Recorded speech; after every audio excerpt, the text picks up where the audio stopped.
Welcome to Miss Mons TV. Today we're going to do an experiment about convection current. Here are the materials that we're going to use. Beaker, water, Bunsen burner, wire gauze, tripod, potassium permanganate, and tweezer. Let's begin. Add water to the beaker and place it to a tripod with a wire gauze. Carefully place a grain of potassium permanganate on one side of the beaker.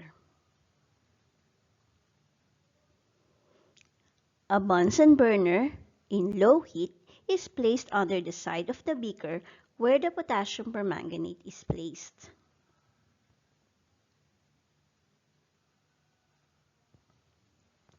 From here, what can you observe about the behavior of the color of potassium permanganate as the temperature of the water increases?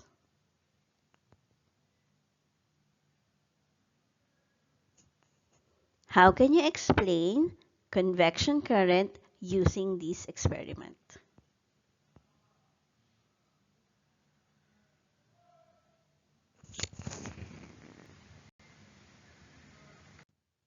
Thank you for watching. Don't forget to subscribe, like, comment, hit the notification bell, and share.